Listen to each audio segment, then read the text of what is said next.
Hey folks, welcome to Moonshift Audio. My name's Jack, I'm a mix engineer and producer based in Bristol, UK. This week I'm going to be looking at 5 signs that to me are a dead giveaway of an amateur production. And if you want your tracks to sound professional, these are definitely things that you should be looking to avoid. If you'd like to hear how I can help take your songs from half finished or almost there to the point where you're actually excited to release them, then you can get in touch at moonshiftaudio.com or leave a comment down below. But for now, I'm going to jump straight into the first example, which is overuse of loops. So, just to be clear, I have no problem with people using loops. I use loops sometimes, although I probably wouldn't recommend it. It's definitely possible to make a whole track just by throwing loops together, but there are some definite problems associated with using loops too much, and to me, this really sticks out as something that I hear quite often in amateur productions. And I do get it, when you're just starting out, you might find that, you want to go on Splice and you pull in a few loops and you can get some satisfaction quite quickly. You can actually build out a track, you can get ideas going, you can get something that sounds quite professional quite fast. If you throw a drum loop, a bass loop and an instrument loop in,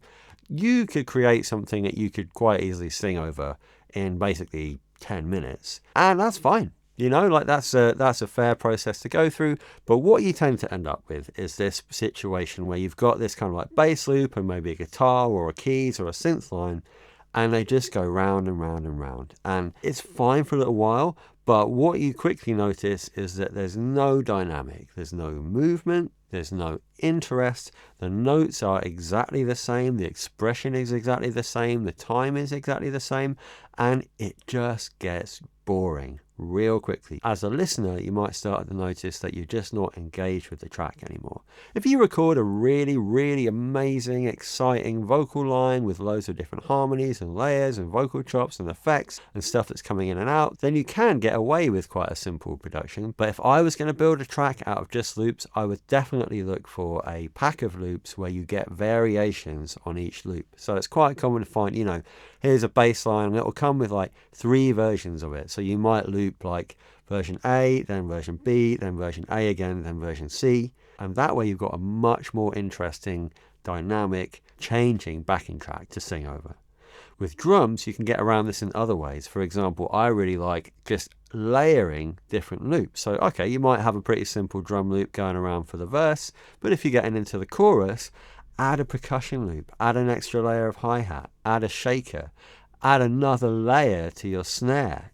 All of these things can really help your track to pop, enhance the arrangement, give definition to the verse, chorus, or if it's not a pop song, like a section A, section B, section C that you would find in electronic music. But it all really helps to just give things a bit more of a professional feel. Okay, number 2 amateur production mistake is no clear structure. And this is one that I have seen a lot, right?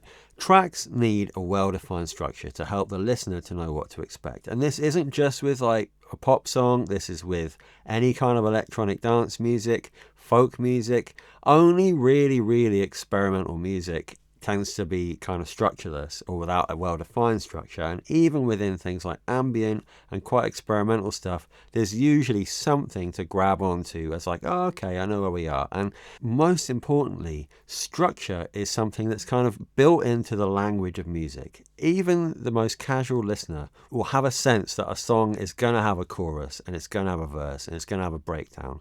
Or if they're listening to dance music, they're definitely going to know that the track has a build-up and then it has a drop and then it has a drop out and then it drops a second time.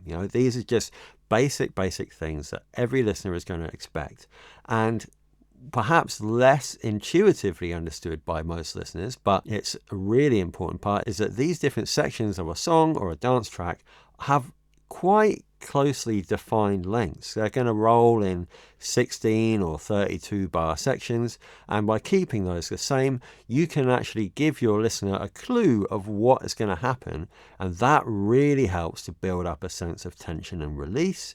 It helps to build up a sense of anticipation, and it helps to keep people engaged. If they kind of have this like subtle sense, they might not even know that they have it, but they probably know that the chorus is coming along, or they probably know somewhere in the back of their mind how long this build-up's going to be, so that when the drop of your drum and bass or your techno or your house track comes, they know it's coming and they know when to expect it. So if you don't build your track like this, either you're going to end up with a track with sort of like arbitrary lengths. So it's like, oh, suddenly the chorus has come out of nowhere, or like, okay, we're rolling on in the meat of this drum and bass track, and all of a sudden it's gone to a dropout when you weren't expecting it. That throws the listener off. Or, and this is to be honest what I see more commonly, is your track just sort of ends up with a kind of vague mush with no clearly defined sections at all. And that just does not pull people in. It does not allow you to build tension and release. And honestly, if you go into making a track, if you're just starting out, or even if you're not, and you start quite early on defining where your sections are going to be. Okay, we're going to have a 16-bar intro, the verse is going to be 16 bars, or we're going to have a build up for 32 or 64 bars, and then the drop's going to last for 64 bars. Then that is going to help signpost you where you need to start putting in rises in energy, or building tension, or stripping things out, or adding new layers in to add punch when that chorus hits. Yeah, having a clear structure not only helps your track sound more pro, it'll also help you make it sound pro with all of your other elements. Okay, amateur production red flag number 3, static sounds. Yeah, sounds that just don't change. And this is something that comes often when people are using loops, as I mentioned earlier. You know, if you just dropped a loop onto a track and copied it over a few times, then there's no variation in that at all. But I don't always hear it like that. Sometimes, quite often even, especially when people are quite new to production, what I find that they do is they find a nice synth sound that they like, a synth patch or a sampler patch, whatever it is. They draw a sequence of notes that they're happy with, and then they just loop it. So you're kind of basically working with a static loop in that point.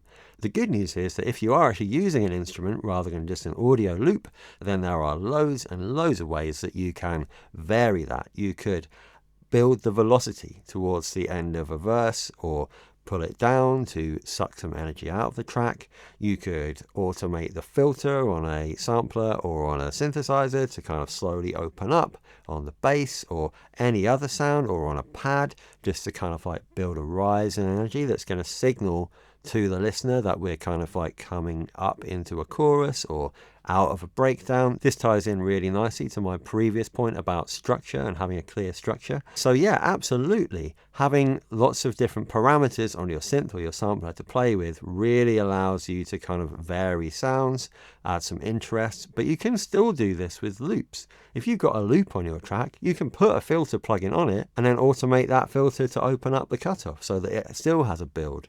You could have a loop that has a distortion on it at some points in the track, and then at other points in the track you turn it off. Just anything to kind of add some life, add some change, some dynamic, and some interest to otherwise static lines. Okay, number 4, no ear candy.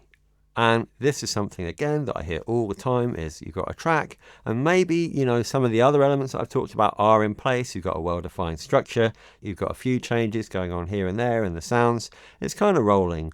But I think one thing that takes a track from kind of like all right to actually kind of pop in is ear candy. And these are little flourishes. They could be effects throws. So I don't know, you've got a vocal or a lead sound at the end of a phrase, throw it off to a big delay, add some glitches, add some kind of filtered sections, take occasional phrase and put it through a radio filter.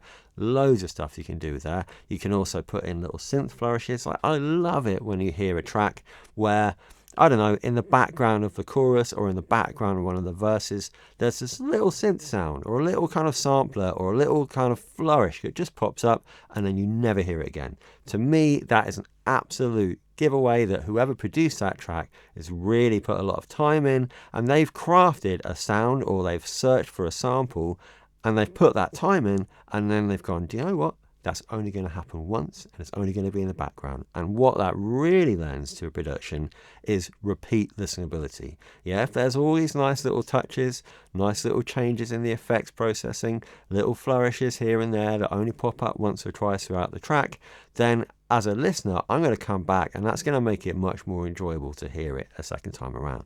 Now, I'm not going to lie, like, ear candy is something that does take time. You know, you've got your track together, you've got all the main elements, you've got a vocal if you have got one, or you've got your kind of like main groove going if it's a dance track. And yeah, like, it takes the same amount of time to craft a synth sound or find a suitable sample if that's going to be used once in the track or if that's going to be used every 4 bars.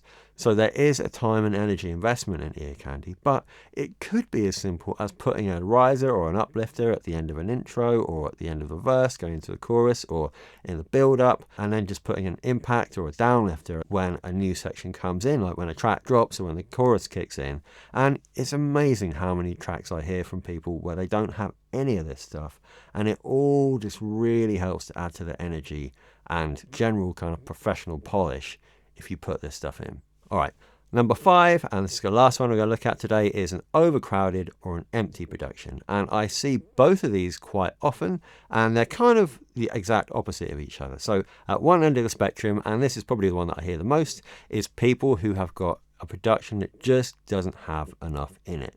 Particularly I hear this for people who are making like instrumental electronic music or dance music or like instrumental hip hop, something like that. And basically you just get a lot of people who've like got a drum loop where they've made that themselves or not. They've got a bass line, and then they've probably got like one lead sound and maybe a pad. And then that just sort of rolls on for the rest of the track. And A, you're missing a lot of opportunities to add interest, and B, it's just not enough. Like if you look at like a big session, and you can look at any of my kind of production tutorials, you'll see that there are lots and lots of layers, there are lots and lots of sounds. Some of them are further back, some of them are further forward, but they all work together to give a full, powerful production.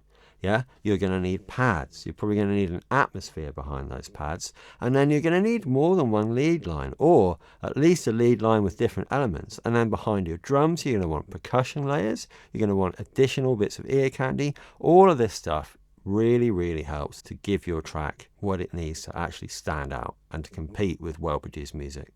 The other end of the scale is overcrowded productions, and this is something I see a lot as well. People just go kind of to town, and I hear this the most in tracks that I think sound like they've been made out of a lot of loops, and I can kind of understand why. So let's say, you know, you've pulled in a drum loop, you pulled in a bass loop, you've got a guitar, maybe a keys, and I don't know, like the track isn't sounding kind of how you want, yeah. And I think what people then fall into is this trap, because they haven't got the ability to kind of add interest or build energy or, you know, change things around, which is what I talked about earlier with the problem with working with loops too much. So people think, right, I just need to add more. So then you add like another percussion loop and another percussion loop, and then you add like another instrument loop, and then you end up with all of these elements that aren't quite working together. Maybe they've got a slightly different groove, maybe the kind of emphasis on the rhythm doesn't quite work, and they start to clash. And when you start to layer things up like that, then it just becomes a big chaotic mess. And so there's definite and sometimes quite a fine balance to be struck between overcrowded and empty. And the real magic and the real skill there is actually working out ways to add layers and add that fullness, but add layers that aren't going to clash or fight with other layers. And that can be to do with, a lot of the time, the groove. Yeah, if you've got a solid groove running through your track and you put elements that accentuate or work with that groove, then they're all going to tie together. Whereas if you start pulling in particularly loops that you don't know what kind of groove they were designed to go with, and they aren't fitting with the kind of main groove that most of your elements are working to, then that's where things start to get messy. So there you have it. Those are my first 5 signs of an amateur production. If you've got anything that you'd like to add or questions about any of those, you can do so down in the comments. Otherwise, I'll be back next week with another video. Please do like and subscribe for more tips, tricks, resources and downloads from me at Moonshift Audio. Till next time.